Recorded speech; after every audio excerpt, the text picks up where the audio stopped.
Hola, bienvenidos una vez más a este nuevo evento. Hoy tenemos la oportunidad que nos acompañe el doctor Daniel Odio Cortés. El doctor es especialista en medicina familiar y comunitaria.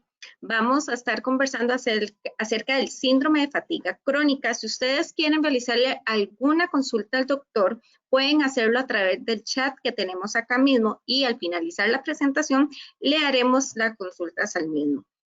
Una recomendación importante también es que si ustedes desean tener esta presentación, nos pueden escribir y también será compartida en los medios de redes sociales del hospital.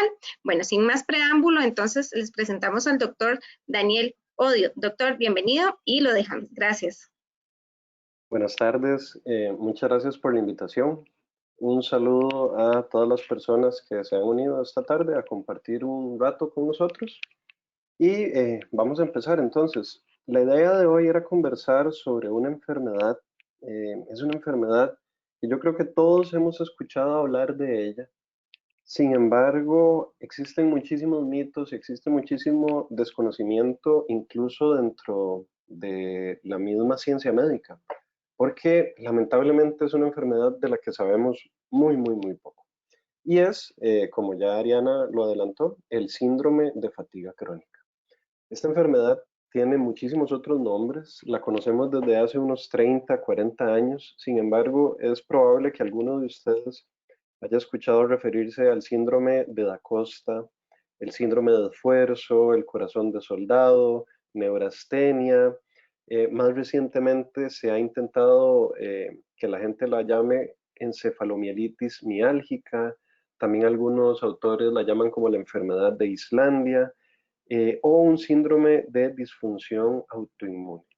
Cualquiera de todos estos nombres, todos hacen referencia a la misma enfermedad, que es el síndrome de fatiga crónica. Y tiene como característica precisamente el cansancio y algunas otras cositas que vamos a ver más adelante. Entonces, ¿qué es lo que está pasando? Realmente tenemos ahorita una situación, ¿verdad? Que no sabemos qué es exactamente. Y esto lleva a diferentes cambios que sí existen en el cuerpo. Por eso es que puse aquí hallazgos objetivos. Objetivo quiere decir que es algo real, porque esta enfermedad, lamentablemente, eh, la gente no cree. Digamos, cuando alguien tiene esta enfermedad, es muy usual que las personas que conviven con esta persona no le crean, que en el trabajo no le crean, que crean que es un vagabundo, que lo que quiere es estar faltando o incapacitándose, etcétera.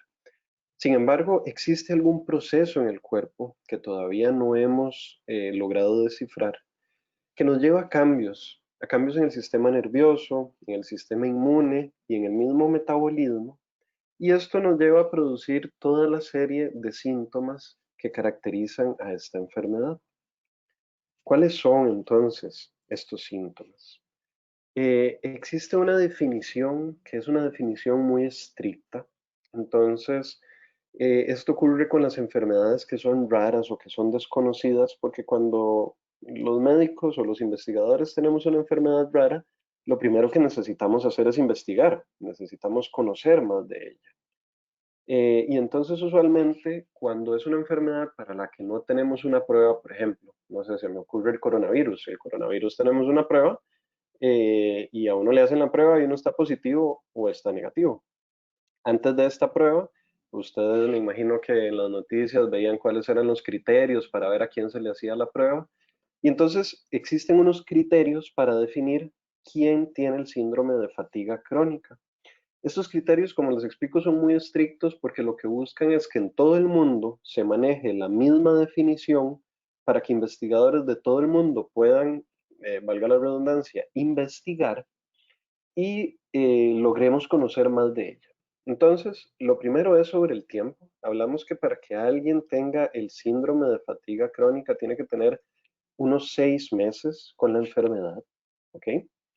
Y luego tiene que tener los siguientes criterios. Y en primer lugar, tiene que impactar en la vida diaria, o sea, tiene que ser algo muy severo. Entonces estamos hablando de cansancio o algunos otros síntomas los cuales son realmente incapacitantes. Otra de las características principales de esta enfermedad es que existe malestar o cansancio después del ejercicio. O sea, los síntomas de esta enfermedad suelen empeorar después de que realizamos ejercicio físico o incluso ejercicio mental. Por ejemplo, un examen o periodos de concentración donde hay que usar mucho las habilidades cognitivas. ¿Ok? Y esta es de las principales características, porque hay muchas otras enfermedades que uno está cansado, etcétera, pero después de hacer ejercicio uno se siente un poco mejor. Y aquí quizás algunas de las personas que hayan oído hablar sobre fibromialgia van a pensar que hay ciertas similitudes y van a estar en lo correcto, porque estas dos enfermedades, la fibromialgia y el síndrome de fatiga crónica, por lo que podemos definir hasta el momento, pareciera que van de la mano o que son un continuo de la misma enfermedad, donde el síndrome de fatiga crónica se caracteriza sobre todo por el cansancio, mientras que la fibromialgia se caracteriza un poquito más por el dolor. Otra de las características es que el sueño no es reparador, o sea, son pacientes que dicen, ayer dormí 12 horas y siento como que dormí 2. Les cuesta mucho quedarse dormidos o se levantan muchísimas veces durante la noche o se levantan y no se logran volver a quedar dormidos. Estos pacientes tienen la característica que cuando les hacemos estudios del sueño, una polisomnografía es como se llama ese examen, tienen un montón de microdespertares, o sea, eso significa que se despiertan montones de veces por pequeños segundos durante la noche y esto hace que el cuerpo realmente no descanse, que el cerebro no logre descansar y que no logre entrar en las fases profundas del sueño. Estos pacientes también tienen alteración cognitiva. Esto significa que tienen problemas, les cuesta concentrarse o habilidades matemáticas o cognitivas que antes las tenían muy bien, de repente empiezan a tener problemas de memoria, se les olvidan cosas que ya sabían, empiezan a tener problemas en su trabajo. Y una de las características más peculiares de la enfermedad es lo que nosotros llamamos síntomas ortostáticos. Ortostático quiere decir que tiene que ver con la gravedad y con ponerse de pie. Entonces son pacientes que usualmente en el momento en el que se levantan de forma rápida de una silla o de la cama, se marean y se les baja la presión. Y eso es algo que es muy característico de estos pacientes.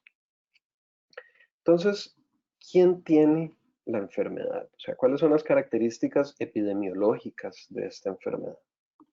En primer lugar, sabemos que afecta más a las mujeres que a los hombres, en una relación más o menos de 2 a 1. Esto quiere decir que por cada 2 mujeres afectadas, hay un hombre afectado. Sabemos también que existe relación con el estatus socioeconómico y pasa algo curioso. Sabemos que las personas que tienen una condición socioeconómica más baja padecen más de esta enfermedad.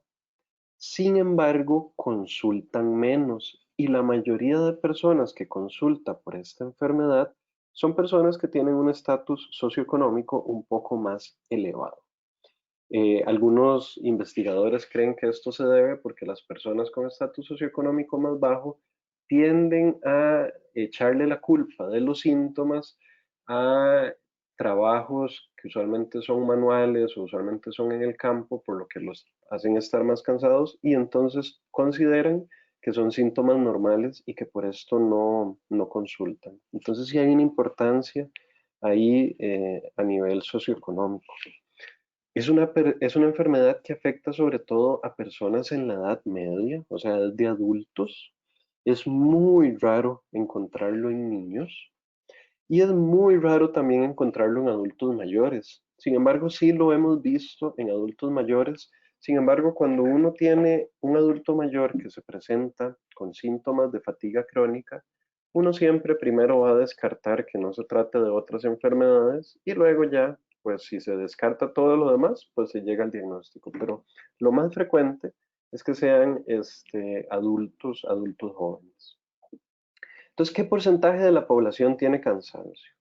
Si yo hago una encuesta a nivel general, Yo sé que la gran mayoría de ustedes, o por lo menos una cuarta parte, me va a decir que están cansados, que tienen fatiga o que tienen cansancio. Y esto se ha demostrado en diferentes estudios y sabemos que más o menos una cuarta parte de toda la población está cansada. Eso habla mucho también sobre nuestros estilos de vida, ¿verdad?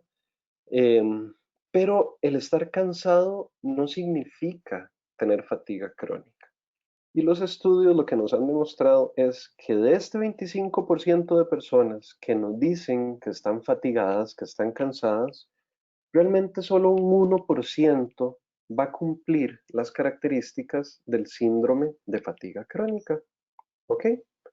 Eso quiere decir, más o menos, que en Estados Unidos se estima que entre 800,000 y 2,5 millones de personas tienen este síndrome.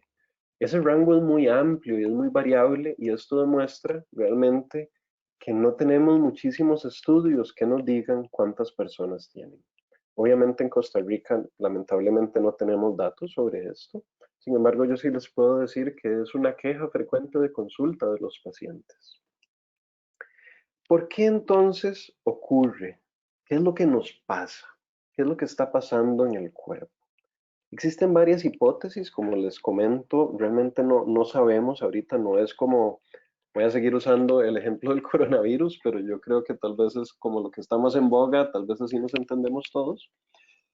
Pero cuando alguien le da coronavirus, sabemos que es porque un virus entra a través de pequeñas gotitas de saliva, que se va a multiplicar en las células que están en los pulmones, que se llaman neumocitos, que va a ingresar al resto del cuerpo, que va a hacer una cosa que se llama respuesta inflamatoria sistémica, etc. Sin embargo, en el síndrome de fatiga crónica todavía no tenemos establecido una, eh, una línea que siga la enfermedad, algo que nos explique todos los síntomas. Entonces existen varias teorías. En primer lugar, eso que ustedes ven ahí es una foto de células y es una foto de células que tienen un virus adentro. Entonces eso lo que se hace es que se toman células de un paciente, se le inyecta una sustancia que se va a pegar al virus y si el virus está, entonces cuando yo lo vea con esa técnica que se llama inmunofluorescencia, perdón, que me hace las cosas fluorescentes, yo voy a poder ver esa tinción, esos colores y me va a decir que ahí está el virus. En este caso se llama el virus de Epstein-Barr, el Epstein-Barr virus. No sé si lo habrán oído escuchar antes, pero es un virus que es muy frecuente. La gran mayoría de nosotros lo tenemos y es el virus que causa la mononucleosis infecciosa. La mononucleosis infecciosa es una enfermedad que la gran mayoría de personas desarrollamos. También se conoce como la enfermedad del beso, porque usualmente se transmite por la saliva. Usualmente le da a la gente cuando es joven, entonces se ve mucho en colegios, porque los chiquillos ahí empiezan con novias y empiezan a tener parejillas y se dan vuelta y entonces se hace una epidemia de mononucleosis infecciosa. La mononucleosis infecciosa se manifiesta como una gripe bien pegada y se le ponen a uno las glándulas grandes y da mucha fiebre y uno se siente muy mal. ¿Ok? Lo que pasa es que este virus es un virus que el cuerpo humano nunca elimina. Por ejemplo, nuevamente, el virus del coronavirus, a mí me da coronavirus y yo, si me va bien, elimino el virus y ya no queda el virus conmigo. Me puede volver a dar dentro de un año, eso es lo que creemos, todavía no sabemos, pero yo elimino el virus. Pero en el caso del virus de Epstein-Barr, el cuerpo nunca elimina el virus, sino que el virus va a vivir con nosotros por el resto de la vida y va a causar algún grado de inflamación a nivel celular. Y entonces se cree que por esto es que podría causar fatiga crónica. Pero vean que esto no quiere decir que todas las personas que les dé el virus del Epstein-Barr les va a dar el síndrome de fatiga crónica. Acuérdense que les acabo de mencionar que casi que a todos nos dio o nos va a dar mononucleosis infecciosa, pero solo un 1% de los pacientes eh, va a desarrollar el síndrome de fatiga crónica. Entonces sabemos que el virus de Epstein-Barr probablemente tenga algo que ver, pero no es lo único, porque no a todos los que les da el virus del Epstein-Barr les da la fatiga crónica. Algo importante es que el virus es un virus. Los virus no se pueden combatir con antibióticos, porque no pretendo que ahorita después de esta charla salgan todos a tomar antibióticos para evitar que les dé el virus del Epstein-Barr. Es como pretender tomar antibióticos para que no nos dé coronavirus. No funciona de esa forma. Es un virus que se transmite a través de la saliva y entonces ahí está la forma de prevenirlo. Usualmente no tener contacto con gente que está resfriada. Otra de las causas es que sabemos que hay alteraciones en el sistema autoinmune. Esa foto es como una persona defendiéndose de esos virus, ¿verdad? Pero sabemos que estas personas tienen alteraciones a nivel de las células de las defensas, sin que esto signifique que los pacientes con síndrome de fatiga crónica tengan las defensas bajas. O sea, esto no significa que son pacientes inmunosupresos, como si tuvieran el VIH o alguna otra enfermedad. No, no funciona así. Solamente sabemos que si uno analiza esas células de las defensas, funcionan un poquito diferente en estas personas. Y por eso creemos que eso tal vez tenga algo también que ver.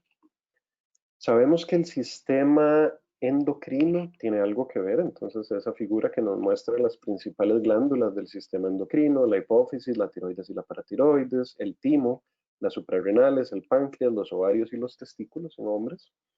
Hay algunas alteraciones y sabemos que los pacientes que tienen el síndrome de fatiga crónica entran en un estado hipometabólico.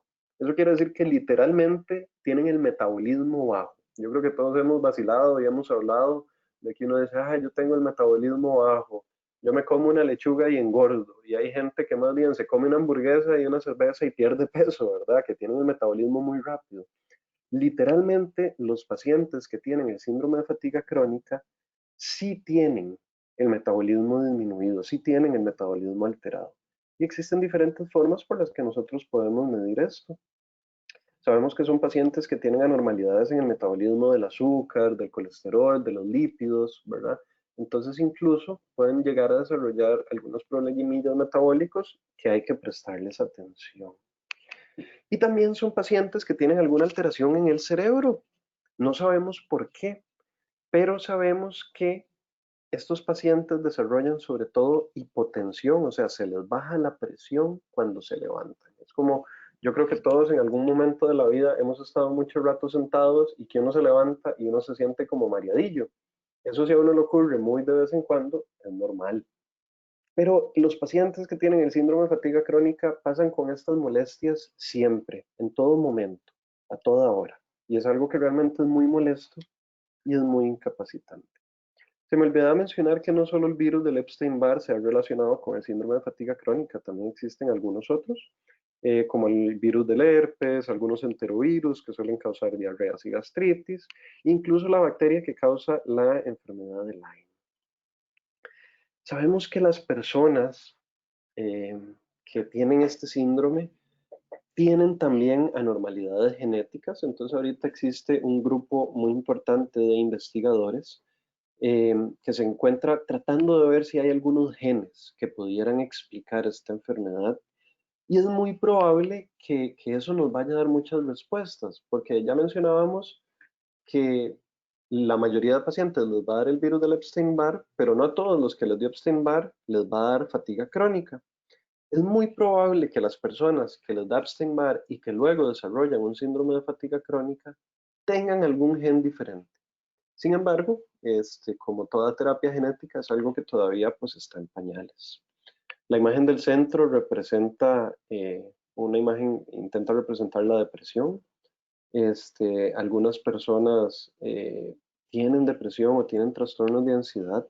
Sin embargo, todavía existe dentro de la comunidad médica mucha controversia porque no sabemos si es que al estar uno fatigado durante tanto tiempo, esto nos lleva a un estado depresivo o si más bien la depresión como enfermedad podría convertirse también en una fatiga crónica. Aquellas personas que han tenido depresión saben que una de las características de la depresión es sentirse cansado, sin energía, que uno no duerme, que no descansa. Entonces, sí, definitivamente hay una relación. Y finalmente, los trastornos del sueño, que como les mencionaba, es insomnio, no poder dormirse, o de repente se levantan en la madrugada y no se pueden volver a dormir, o también tienen estos microdespertares que se despiertan cientos de veces durante la noche, uno ni siquiera se acuerda, eh, pero eso evita que el cerebro logre realmente descansar. Entonces, ¿cómo se presenta? ¿Qué es lo que sucede? Usualmente es de inicio súbito, eso quiere decir que es de un momento para otro. Sin embargo, hay algunos pacientes que van poquito a poco. Esto que yo les estoy hablando aquí no está escrito en piedra, porque ya les mencioné que todavía no tenemos una definición de la enfermedad porque no la conocemos muchísimo. Entonces puede haber pacientes que no sea súbito, sino que más bien vaya poquito a poco. Entonces son pacientes que de un día para otro empiezan con muchísima fatiga, muchísimo cansancio, y es un cansancio exagerado, ¿verdad? Que se asocia a alguno de los otros síntomas que hemos visto, entonces problemas de memoria, problemas de concentración, problemas del sueño, hay dolor, como ahorita vamos a mencionar. Es característico que los síntomas, todos los síntomas empeoran cuando se hace ejercicio y que estos síntomas son francamente incapacitantes. A los pacientes que tienen fatiga crónica literalmente no se pueden levantar de la cama. Es importante que usualmente antes de que empezaran todos estos síntomas no había otras enfermedades. Entonces son pacientes que antes de esto no tenían depresión, no tenían cansancio, no tenían dolores de cabeza, sino que usualmente son pacientes que son muy funcionales. De hecho, la mayoría de los pacientes son gente que se describen como hiperfuncionales o altamente funcionales, o sea, gente que está muy adaptada, gente que es deportista, que se levanta todos los días a las 5 de la mañana, corre, se baña, se va para el trabajo, luego da clases, tiene 8 negocios, o sea, gente que es muy activa y que de repente la vida les da un vuelco. Y lo otro es que los síntomas van a fluctuar y van a variar con el tiempo. Va a haber momentos en los que va a haber crisis y va a haber momentos en los que casi que no va a haber síntomas. Con respecto a los síntomas del ejercicio, usualmente después de unas 12 a 48 horas después del ejercicio es que empiezan los síntomas y usualmente pueden durar días o incluso semanas. Entonces son pacientes que le agarran un pavor impresionante a hacer ejercicio y con justa causa, porque el ejercicio hace que se sientan muy mal. Es importante diferenciar el síndrome de fatiga crónica de la fibromialgia. Como yo les mencionaba, son dos enfermedades que van de la mano, se parecen mucho, comparten muchos síntomas. Y algunas series hablan de que 7 de cada 10 personas que tienen fatiga crónica también tienen fibromialgia. Incluso a veces a uno le cuesta poder diferenciar a dónde termina la fatiga crónica y a dónde empieza la fibromialgia. Entonces vean que ambos pueden tener problemas de memoria o de concentración. Ambos pueden tener cansancio y sueño no reparador.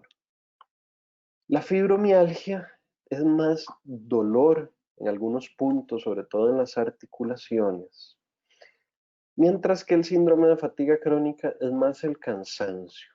Sin embargo, el síndrome de fatiga crónica también nos puede dar mucho dolor, pero es un dolor que es más muscular y tiene la característica de que puede hacer que los ganglios linfáticos, ¿verdad? Las adenopatías, los ganglios que llama la gente, que pueden estar en las axilas, en la garganta, en las ingles, se pueden agrandar un poquito. Pero no estoy hablando de que se hacen grandes, grandotes como cuando uno tiene una infección, sino que nada más se ponen un poquitito grandes.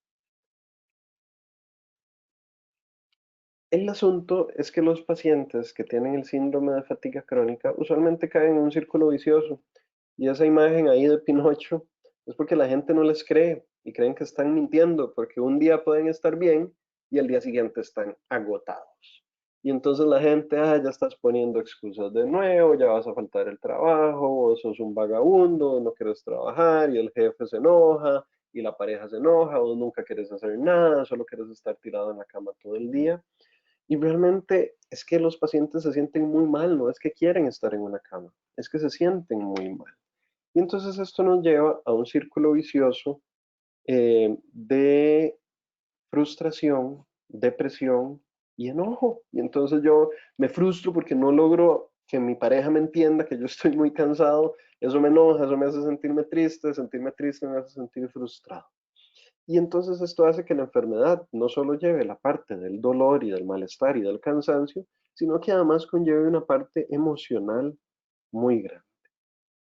Entonces, cuando ustedes están cansados y van a consultar con su médico, ¿qué es lo que va a descartar el médico? No vamos nunca a llegar a hacer un diagnóstico de síndrome de fatiga crónica de una vez. Usualmente es un diagnóstico de descarte. Primero siempre vamos a investigar que no se trate de otras enfermedades. Y sobre todo vamos a descartar algunos problemas endocrinos, sobre todo problemas de la tiroides, algunas alteraciones en el cortisol o en el metabolismo. Vamos a evaluar bien que no se trate de un cuadro de depresión o de ansiedad, sobre todo cuando existían síntomas depresivos desde antes de que empezara la enfermedad. Obviamente vamos a descartar que no se trate de una fibromialgia y también vamos a pensar en problemas del sueño. Eso que dice SAJOS son las siglas de una cosa que se llama síndrome de apnea-hipopnea obstructiva del sueño. Esa es la famosísima apnea del sueño. Y es esta enfermedad en la que las personas dejan de respirar durante periodos de tiempo durante el sueño.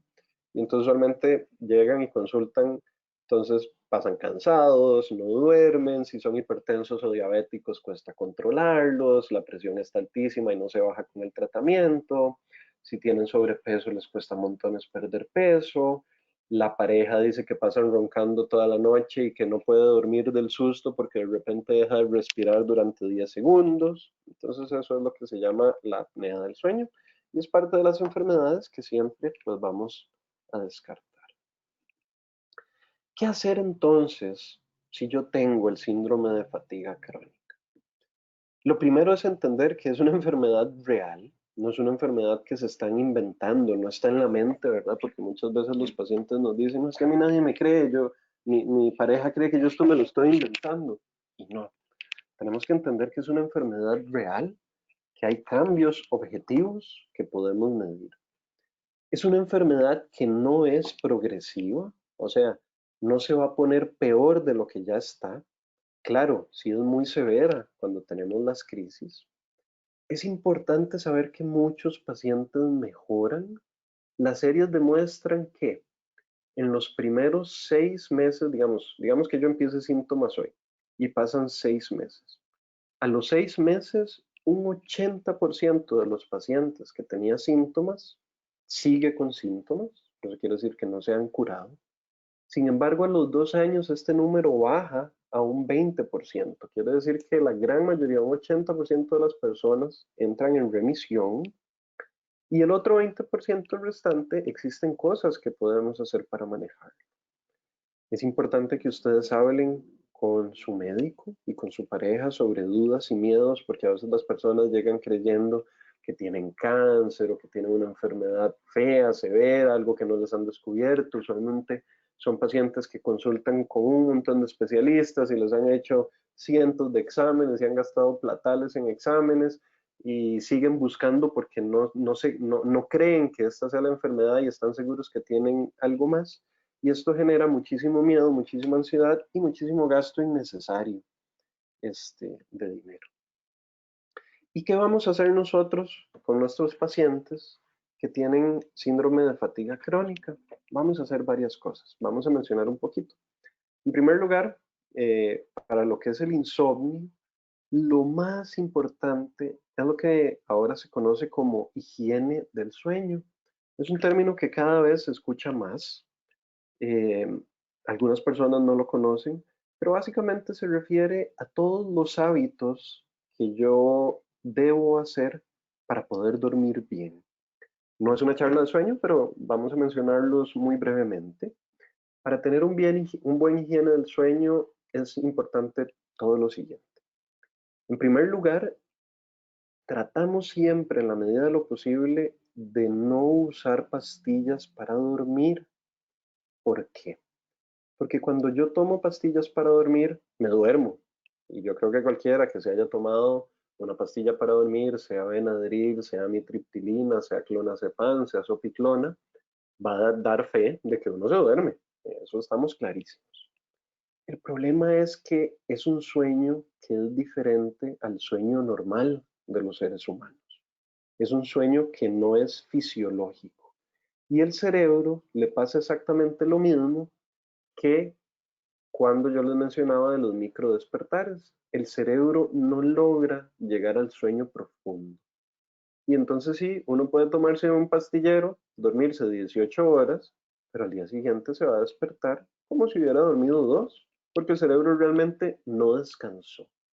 Y por eso es que uno siempre trata primero de introducir todas estas medidas de higiene del sueño antes de empezar a usar pastillas. Entonces lo primero es tratar de no usar pastillas, tratar de no usar ninguna sustancia depresora del sistema nervioso central. Hay gente que dice, yo necesito tomarme un traguito de guaro, un traguito de whisky, un traguito de vino, ¿verdad?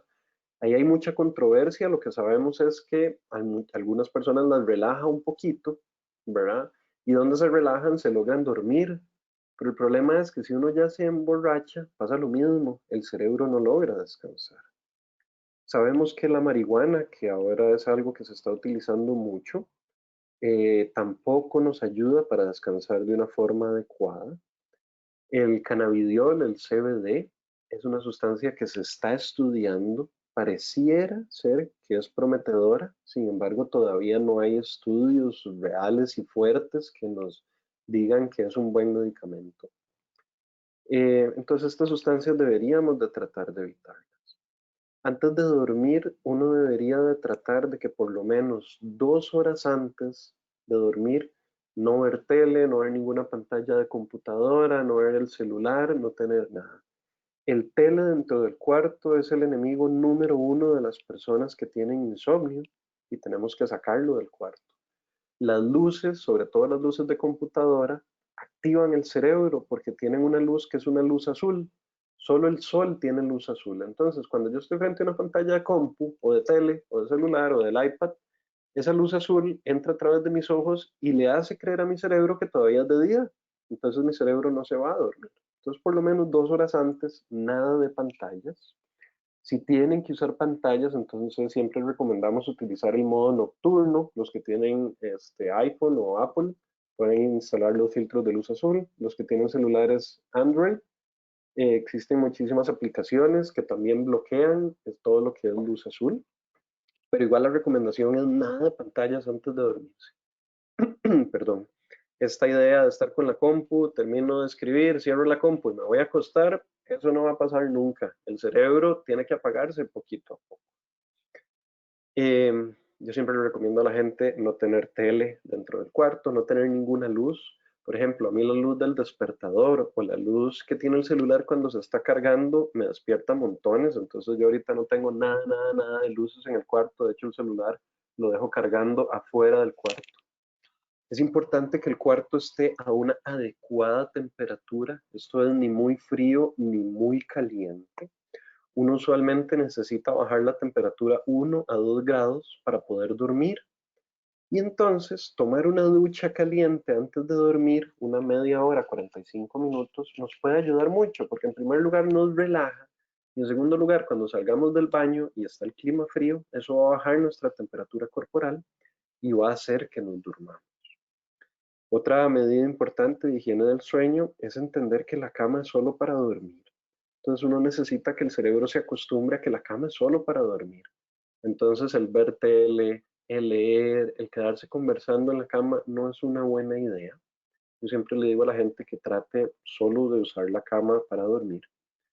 Y también si son de los que se levantan en la noche y les agarra la pensadera como a mí, ya uno empieza, ay, hijo de puña, ya, si me duermo ya, solo voy a poder dormir 3 horas y al ratito uno se fija, ay, si me duermo ya son solo 2 horas y ya uno está estresadísimo y todo. No. Si uno está estresado, si uno está con la pensadera o si uno dura más de 15, 20 minutos en quedarse dormido, es necesario levantarse. Quedarse en la cama es lo peor que pueden hacer. ¿Y qué van a hacer si se despiertan? Van a hacer alguna actividad que sea bien aburrida. Pueden agarrar algún libro de historia bien aburrido, o tengo muchos pacientes que les gusta mucho leer la Biblia, entonces yo siempre les recomiendo que se lean Reyes, que es ese capítulo donde solo viene la línea genealógica, que es también sumamente cansado de leer, o algún libro bien grande de historia. Si son pacientes que son un poco ansiosos y que les da la pensadera, una buena idea es tratar de escribir en un diario todas esas cosas que uno está pensando, y eso es un ejercicio que es muy bueno y ayuda a montones. Y finalmente, es necesario cansar el cuerpo. Si yo ahorita, sobre todo en la pandemia, si yo estoy teletrabajando y no me muevo en todo el día, y cuando ya llegue la hora de dormir, yo no me voy a dormir, el cuerpo no está cansado. Entonces es importante salir, hacer ejercicio, unos 30, 45 minutos de ejercicio, por lo menos 5 veces a la semana, y esto como mínimo. Si todas estas medidas no sirven, y para que sirvan hay que hacerlas todos los días durante un buen tiempo, no es algo que yo lo hago hoy y ya hoy voy a dormir bien, es algo que es de poco a poco. Pero aquellos pacientes que logran realmente hacerlo, después llegan a uno y le cuentan, doctor, yo estuve tomando pastillas durante 3 años y hasta ahorita que hice estas medidas realmente estoy durmiendo bien. Pero si ya todo esto no funciona, entonces algunas veces sí podemos utilizar algunos fármacos. Para lo que es el dolor, entonces vamos a utilizar tratamiento específico para el dolor. Algunos pacientes van a tener que tomar pastillas todos los días o solo en los casos en los que tengan dolor, cuando estén en crisis.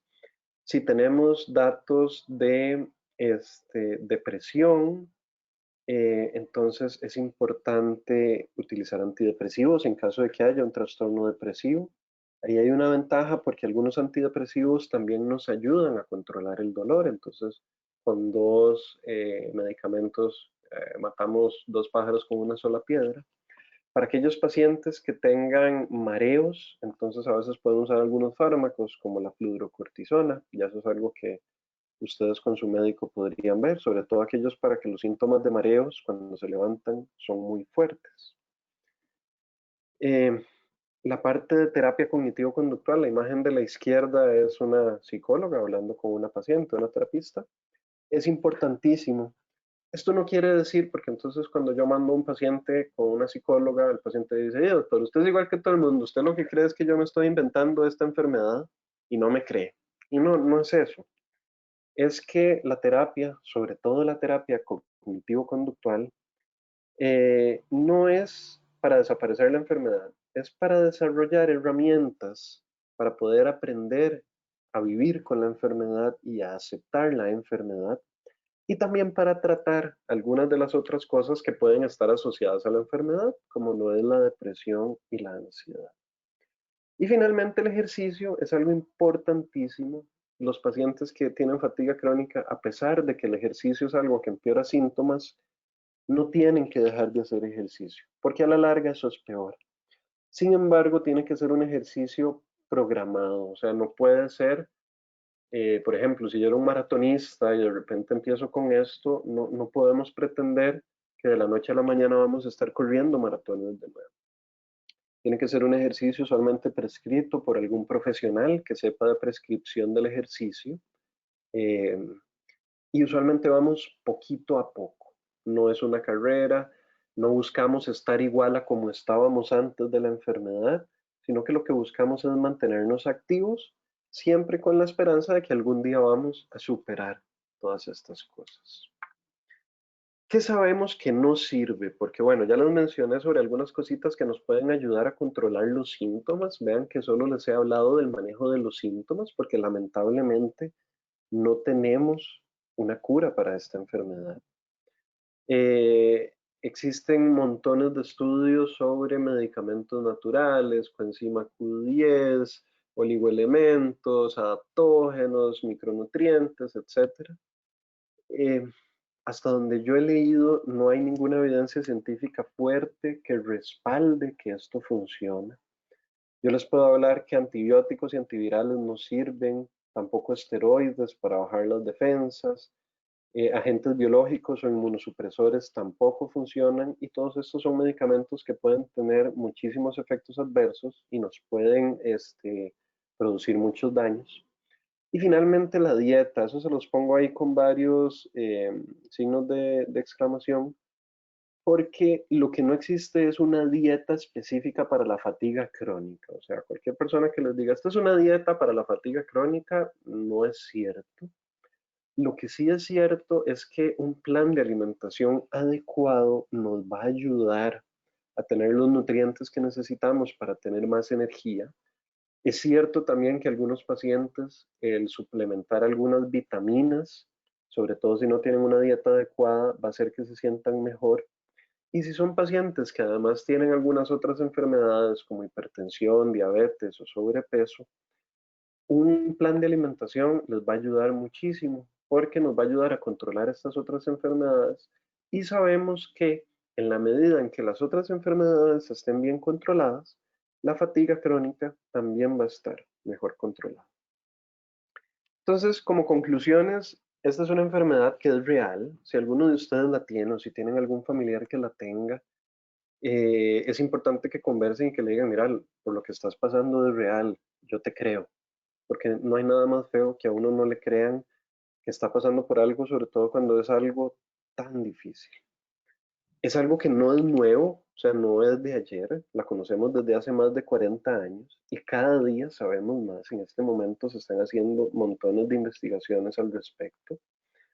Es sobre todo, las personas afectadas van a ser mujeres de edad media, pero ya vimos que puede afectar también a hombres, incluso a otras edades. Y no tiene cura, pero sí existen muchísimas cosas que podemos hacer para ayudarles a ustedes con los síntomas de esta enfermedad. Aquí les dejo una página, em, está en español y viene una información muy bonita, muy sencilla sobre el síndrome de fatiga crónica. Ahí pueden encontrar muchísimos recursos para que lean o para compartir con alguien. A mí siempre me gusta dar este tipo de información porque si ustedes ponen en Google se van a encontrar información muy buena, pero también se van a encontrar con información muy mala. Cosas que son mentira, cosas que son falsas, gente que se va a querer aprovechar de ustedes porque lamentablemente al ser una enfermedad tan complicada y tener tantos síntomas sin ser tan discapacitante, las personas realmente se desesperan. Y si de repente les aparece alguien diciéndole que los va a curar, y obviamente van a estar dispuestos a vender hasta la casa, ¿verdad? Entonces es importante no dejarse engañar.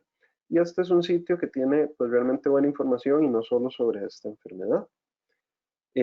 Espero que la charla haya sido de su provecho. Cualquier consulta, podemos abrir un espacio. Mi nombre es Daniel Odio, soy médico de familia en la Clínica Bíblica y estoy para servirles. Gracias, doctor. Sí, de hecho acá ya tenemos las primeras consultas. La primera de ellas es de Vivian Hernández. Dice, ¿existe algún complejo vitamínico para ayudarse o corregirlo? Sí, entonces, como mencionábamos antes, en algún momento se hicieron muchísimos estudios em, para ver si había algún déficit vitamínico. De hecho, sobre todo de lo más famoso ahorita es algo que se llama coenzima Q10. No sé si han oído hablar de ello en redes sociales, está súper en boga.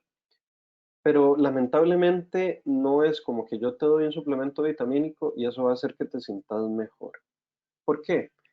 Porque en primer lugar, cualquier costarricense, porque por dicha vivimos en un país tropical donde hay sol, donde hay frutas, donde tenemos acceso a vegetales, a comida fresca, los déficits de vitaminas en los costarricenses son muy bajos, no son tan importantes como en otros países donde no hay frutas, donde la gente no se asolea. Entonces es muy poco probable que uno tenga algún déficit. Y lo que pasa es que si yo tomo un complejo vitamínico y no lo estoy necesitando, mi cuerpo no va a absorber nada de eso y lo voy a orinar o lo voy a defecar todo. Entonces literalmente uno está botando las pastillitas sobre al excusado. De las vitaminas tal vez más importantes es la vitamina D, ¿verdad? Y sin embargo es una que podemos obtener de forma natural, exponiéndonos 15 minutos al sol durante la mañana. Entonces, si vos me preguntas a mí, no es de las primeras cosas que yo hago con mis pacientes. Usualmente yo trabajo esto de forma multidisciplinaria con nutricionistas cuando sospecho que hay algún problema y es algo que llegado el caso ya uno llega a conversarlo, pero no sería como el tratamiento de primera entrada y hasta donde tengo conocimiento no se ha demostrado que la suplementación con multivitamínicos ayude montones a la enfermedad.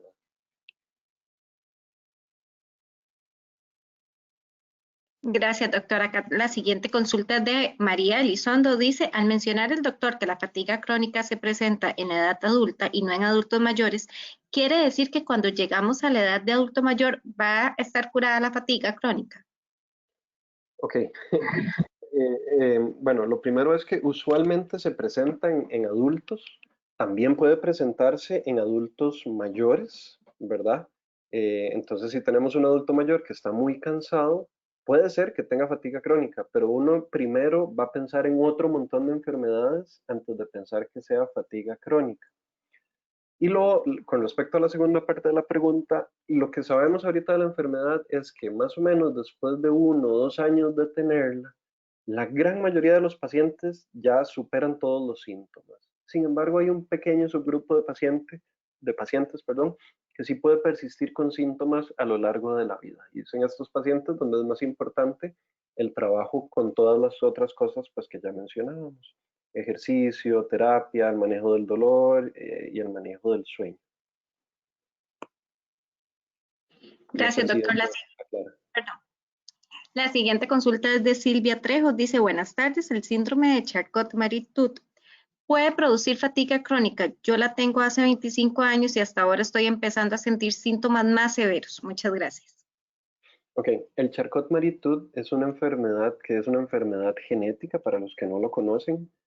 Es una enfermedad que es muy frecuente en Costa Rica y es una enfermedad que lo que produce es una alteración en los nervios periféricos, sobre todo las partes sensitivas, aunque en algunos pacientes también las partes motoras. Y entonces son pacientes que pueden tener una amplia gama de síntomas. Son síntomas que van desde mucho dolor en las piernas o en las manos, a veces sienten hormigueos, a veces dejan de sentir del todo y hay gente que uno los puede meter un chinche y no se dan cuenta. Y algunos pacientes también empiezan a tener problemas motores y entonces empiezan a perder la fuerza, les cuesta caminar, les cuesta agarrar cosas. Es muy frecuente en Costa Rica. Son unos genes que andan por ahí dando vuelta y no se asocia directamente con la fatiga crónica. Entonces tal vez yo prestaría mucha atención para ver si no es la misma enfermedad del Charcot que está avanzando, pero no quiere decir que si uno tiene Charcot no pueda desarrollar fatiga crónica. Habría que ver si se están presentando algunos de los otros síntomas que son de fatiga crónica, pero que no tienen nada que ver con el Charcot. Porque el Charcot normalmente nos puede dar dolor, nos puede dar molestias, uno puede estar un poquito cansado, pero no es una fatiga extrema, no es un cansancio extremo que uno no se puede mover, no debería de dar alteraciones cognitivas, no debería de dar problemas de memoria, no debería de dar problemas de que se nos baje la presión cuando nos levantemos. El Charcot sí se puede asociar a ansiedad o a depresión, sobre todo cuando es algo que nos está limitando y después de muchos años de tenerlo. Entonces, creo que sería tal vez ponerse ahí a desmenuzar un poquito los síntomas para ver si el Charcot nos explica o si ya uno debería de empezar a plantearse algún otro diagnóstico aparte del Charcot. Gracias, doctor. María Elizondo nos consulta, ¿cuál es la esperanza de vida de alguien que padece de fatiga crónica? La esperanza de vida es igual. No, esta no es una enfermedad que nos vaya a disminuir la esperanza de vida, sino que lo que nos disminuye es la calidad de vida. Entonces son pacientes que viven igual, en el caso de Costa Rica, entre 78 y 82 años, pero obviamente si no están con un buen tratamiento, pues van a tener una calidad de vida un poquito disminuida. Claro, acá tenemos otra consulta de Melissa Muñoz. Dice, yo presento cuadro de herpes en la boca recurrentes y además tuve mononucleosis. Paso muy cansada, entonces, ¿sí podría estar esto relacionado? Sí, podría estar relacionado y lo importante sería que consultaras con tu médico para ver si tenés alguno de los otros síntomas este, que son parte del cuadro, porque como vimos no es solo el cansancio, como mencionábamos, una cuarta parte de todas las personas tienen cansancio, pero solo un 1% de los pacientes realmente tienen fatiga. Entonces sí podría ser, pero recordemos que no es solo el hecho de tener la mononucleosis o de tener el Epstein-Barr, sino que eso es una de las condiciones necesarias, pero necesitamos muchas otras cosas más. Gracias, doctor. Acá Eliet Solano nos dice, yo tengo síndrome de Sjögren, me da fatiga crónica. Ok, el síndrome de Sjögren, para los que no conocen, es una enfermedad autoinmune que afecta sobre todo la producción de saliva o la producción de mucosas. Entonces, gente que tiene los ojitos secos y tiene las mucosas, la boquita muy seca, ¿verdad? Y se les rompe la piel y tiene algunas otras manifestaciones y complicaciones. Hasta donde tengo entendido, el Sjögren no se asocia con síndrome de fatiga crónica. Sin embargo, sí he tenido muchos pacientes que tienen Sjögren y además de Sjögren tienen fibromialgia, que se parece un poquito a la fatiga crónica. Pero no es como que hay una relación directa entre el Sjögren y el síndrome de fatiga crónica. Perfecto, doctor. Muchísimas gracias por la participación. De momento no nos han ingresado más consultas. Acá, perdón, acá tenemos una, de hecho. Mariluz López dice, ¿hay algún tipo de prueba clínica para saber si uno le dio monocleosis? Ok, a uno le pueden hacer cuando uno está en el momento del resfrío, digamos, que llegan las personas con las amígdalas inflamadas y los ganglios y sintiéndose muy mal, etcétera, les podemos hacer una prueba que se llama el monotest, y eso nos va a decir en ese momento. Ya si han pasado varios años o si ha pasado algún tiempo, lo que podemos es medir las serologías para ver si uno en algún momento tuvo el virus del Epstein-Barr. Y entonces se hace serología para el virus del Epstein-Barr. Y si yo tengo memoria inmune, que me va a aparecer una cosa que se llama IgG, inmunoglobulina G positiva, eso quiere decir que yo tuve el virus del Epstein-Barr en algún momento. Y si ustedes se lo hacen, van a ver que el 80-90% de las personas lo tienen porque casi todos nos contagiamos de esto en algún momento de nuestras vidas. Perfecto, doctora. Acá Melania Gamboa nos dice, buenas tardes, quisiera preguntarle al doctor si la fatiga crónica o fibromialgia puede haberse dado por tomar medicamentos fuertes como tramal en algún momento. De acuerdo a los síntomas, tengo una mezcla de ambos. Si acaso es uno de los síntomas de fibromialgia y fatiga crónica, no lo presento por lo que me confunde. ¿Puedo estar padeciendo? Pero sí he notado que desde que tomo estos medicamentos tan fuertes me ha cambiado el estilo de vida. Ok, entonces, las dos enfermedades van de la mano. Muchas veces las personas que tienen fibromialgia pueden tener fatiga crónica o al revés, o solo es una de las dos. Entonces, sí sería importante que consultaras con tu médico para ver si efectivamente se trata de fibromialgia o si es más bien fatiga crónica o si son las dos. Y con respecto al tramal, el tramal es uno de los medicamentos que utilizamos para controlar el dolor en pacientes con fibromialgia, usualmente cuando no lo logramos controlar con otras cosas. Y a algunos pacientes les va bien con el tramal y a algunos pacientes no les va tan bien. Hay gente que le cae mal la pastilla o las gotas. Les puede bajar la presión, pueden hacer que se sientan como mareadillos. Entonces, en ese sentido, si vos sentís que el medicamento, en vez de mejorarte, que es lo que uno busca, te está empeorando, es algo que tal vez valdría la pena que valoraras con tu médico. Pero el tramal no sería la causa de la enfermedad. El tramal más bien es algo que estaríamos usando para tratar la enfermedad. Perfecto, doctor. Yo creo que ahora sí ya no hay más consultas, al menos no han ingresado del momento. Le agradecemos mucho la participación. Le recordamos que él es el doctor Daniel Odio, especialista en medicina familiar de Hospital Clínica Bíblica. Si ustedes desean más información, pueden llamar al 2522-1000. Y además aprovechamos para indicarles que si ustedes desean que el doctor nos hable sobre algún otro tema de su interés, nos pueden hacer la sugerencia a través de nuestras redes sociales. También este va a estar publicado en redes sociales del hospital y por último, estén atentos para los siguientes eventos. Doctor, muchísimas gracias nuevamente. Con muchísimo gusto, queda a la orden. Muchas gracias a todos. Buenas noches.